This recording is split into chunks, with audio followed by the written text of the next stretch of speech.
Welcome back everyone to the channel. Today I have for you a review of Black Adam. This is the latest DCEU movie. The promotional stuff, everyone that made the movie is talking about like this is like a phase 1 beginning of the DCEU, which I kind of get. It's super weird to start out like that. I'm really glad they took out the Iron Man-esque scene of him taking down the 2 fighter jets. That was not in this movie. It is in all the trailers though. So this is technically a sequel to Shazam, but its own thing, but not a sequel to Shazam, even though it's pretty much the same powers, like it is Shazam, the power. He's just called Shazam and this is Black Adam, a totally different person. Sort of villain to Shazam. They could have introduced Black Adam in the actual sequel to Shazam, but I think having his own movie first is good because you can be that anti-hero. And I actually like this movie. Black Adam is not all that surprising of a movie. It is a pretty basic superhero film. Not to say that's a bad thing though, because I enjoyed this movie a lot. It was very entertaining. The pace is so fast. So much happens in this movie, and it's all shoved down into 2 hours and 4 minutes, which is wild to think about. If Joss Whedon's Justice League had a lot going on in 2 hours with its credits, this is insane. If so much was not happening in this movie, I would have gotten bored, which is kind of what the beginning does. The beginning is very exposition heavy, telling us what happens in the past of Kahndaq, and then it kind of like hides stuff to be revealed later. Dwayne Johnson is pretty good in the movie for what he does. I've never seen a Rock film and gone, oh, this man is an actor. Like, that's an acting.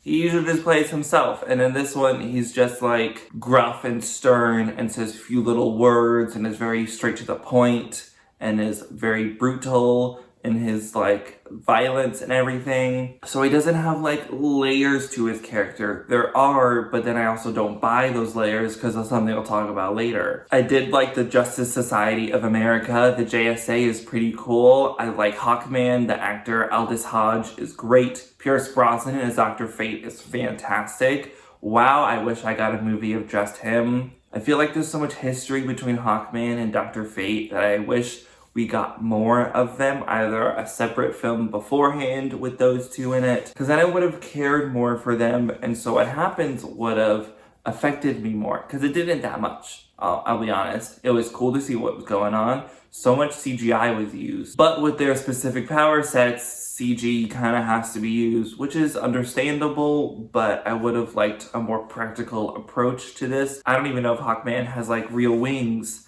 that are not CG. I don't know if they made practical ones for on set. I like that this movie had some regular humans for us to follow and root for and care about, just because these superheroes are so like high and mighty and above. Kahndaq believes Black Adam to be like some sort of godly figure, like a king to rule them and protect them. It's just such a heightened role that having these humans for us to follow and root for was nice. It gave believability in these characters. So I'm gonna get into some spoilers in this video. Skip to this time if you don't want to be spoiled. I love that this movie made me think, oh, the message is that if you give in to Satan, you'll just be turned into this super buff, demon dude. And the fantasy of that is hilarious. But also, like, some religious people believe that people like me, those who are gay, are with the devil. And where's my buff powers? I'm waiting for those. I want them. Please give them to me. Like, come on, I want to be red with like the star or whatever the fuck is on his chest with these horns with like fire breathing powers or whatever shoots them, I think. I don't know. It's all CG for him, which is a bit of a bummer. And then there's some horrendous CG with having The Rock be put onto a normal man's body. They're not doing what they did with Chris Evans as well in the first Captain America as they are doing with Black Adam. It's revealed that Black Adam's son passed along his powers to him before he was killed.